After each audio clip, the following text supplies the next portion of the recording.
السلام عليكم، أهلا بكم في حلقة جديدة من سلسلة برمجة ببساطة. النهاردة هنتكلم عن حاجة مهمة جدا في البرمجة، مش في لغة الجافا بس، هي العمليات الحسابية. وطبعا لما أقول العمليات الحسابية يعني الجمع والطرح والقسمة وباقي القسمة والكلام ده كله. الجمع يعني مثلا 5+3 بتساوي 8، 5 - 3 بتساوي 2 وهكذا. طبعا هناخد كل ده عملي دلوقتي. أول حاجة هنبدأ بيها دلوقتي، عايز أجيب الجمع. عشان أجيب الجمع مثلا هدخله variable اسمه مثلا وليكن x، هنسميه هيبقى int x بيساوي، خلينا نقول 4، و int تانية y بتساوي وليكن 5، وأقوم قايل له الint اسمها نسميها sum أو أي حاجة يعني مش هتفرق. مثلا هنقوله بتساوي x زائد y، تمام.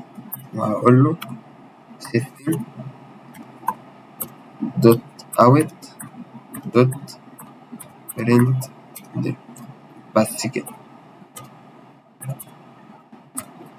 وأحط ما بين قوسين والسيمي كولون والدبل كوتيشن. وطبعا هنا غلط ليه؟ طبعا احنا عارفين دي حاجة أساسية، السيستم أول حرف فيها بيبقى كابيتال. وهقول له هنا الصم زائد، لازم طبعا بقول له الزائد دي مش من فراغ، عشان هقول له أنا هضيف قيمة أخرى، عشان كده هو هنا جايب له إن في ايرور. بس بص، أول ما أدخل له الصم هو قرا إن في حاجة هنا اسمها صم، في متغير اسمه صم. أول ما رن هيطلع معايا الناتج على طول. الصم ب9. طبعا شكلها مش كويس، هنقوم حاطين علامة يساوي عشان تتفهم أكتر.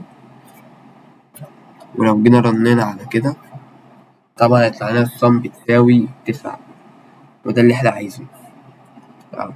الصم بتساوي 9. برضو هنطبق الكلام ده وطبقه معايا طبعا على المودولس، الطرح، عمليات الطرح.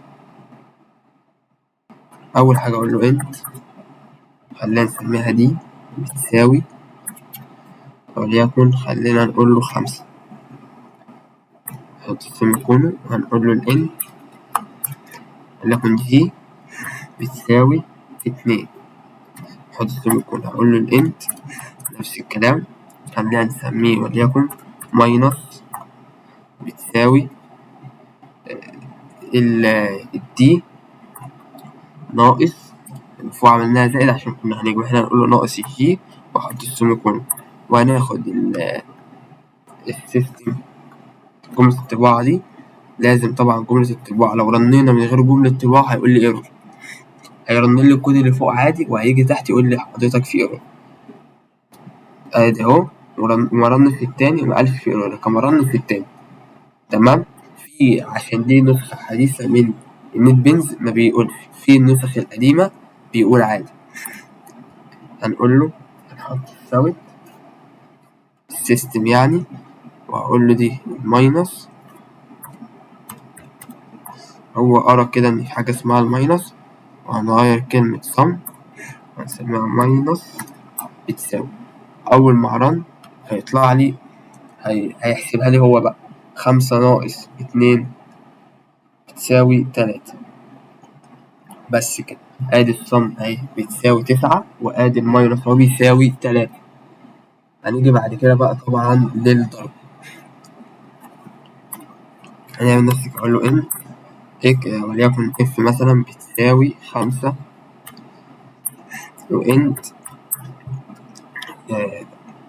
اس مثلا بتساوي 4، واقول له الانت او مثلا بتساوي، اقول له الاف في بي.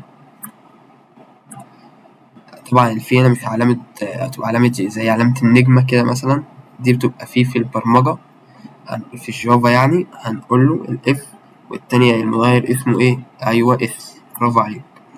وهنقوم حاطين له السيمي كولون، وهنحط بقى طبعا دي لازم، دي أهم من أهم الحاجات في ذاك، إنك لو محطتهاش ما عملتش حاجة.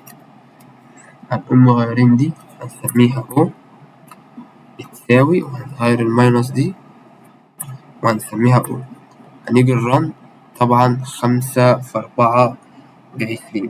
طبعا دي حاجات مهمة جدا يا شباب، لازم نبقى متيقنين منها، عشان كل ده بإذن الله بإذن الله بعد ما نخلص الكلام ده كله بإذن الله هنعمل حلقة، مش هيبقى شرح بقى، هيبقى إزاي أخليك تعمل برنامج. هنبدأ طبعا زي ما قلت بحالة حاسبة، وطبعا زي ما قلنا أهو الأو ب20، الماينس ب3، الصم ب9. كده احنا ماشيين تمام. كده مش ناقص بقى غير الاسم وباقي الاسم. طب هنعمل ازاي الاسم؟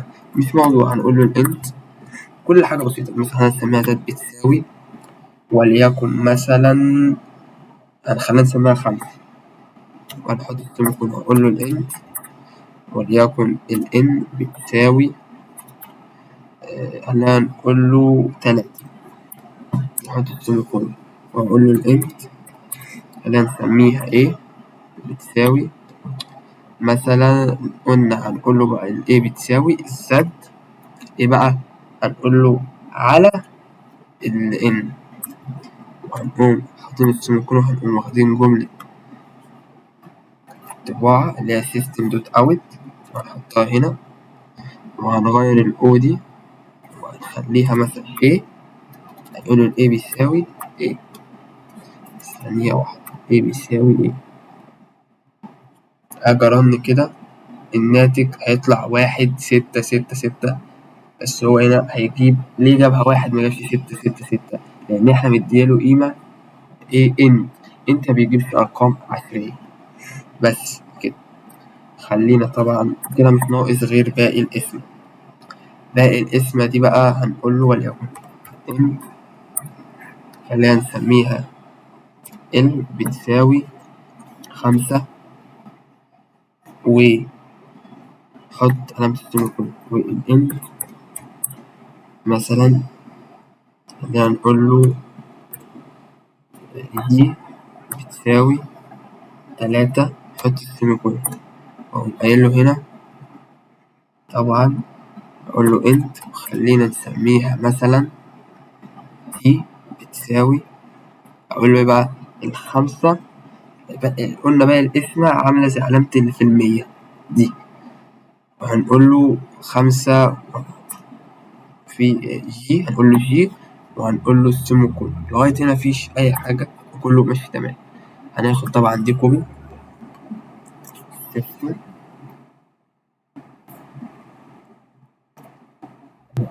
هناخد السيستم كوبي هنحطها هنا، وهنغير ال A دي بدل ال A دي هنخلي دي هتبقى T، وهنخلي ال A دي هتبقى T، وهنا ده نحط. خلينا كده نرن الكلام ده نشوف هيرن ولا لأ.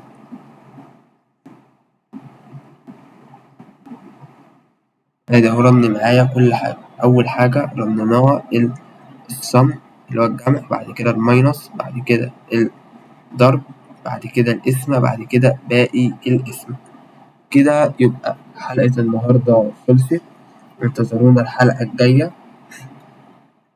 انتظروا الحلقة الجاية بإذن الله، وهعرفكم يعني إيه المقارنات. هنتكلم عن المقارنات، ويعني إزاي نخلي البرنامج يقارن بين قيمتين ويعرف مين الأكبر ومين الأصغر، وكل ده طبيعي هنحتاجه برضه زي ما قلت لكم في المشروع اللي هنعمله في الآخر، وهو الآلة الحاسبة. ولو الفيديو عجبك متنساش تعمل لايك وتشترك في القناة عشان توصلك الحلقة الجاية إن شاء الله.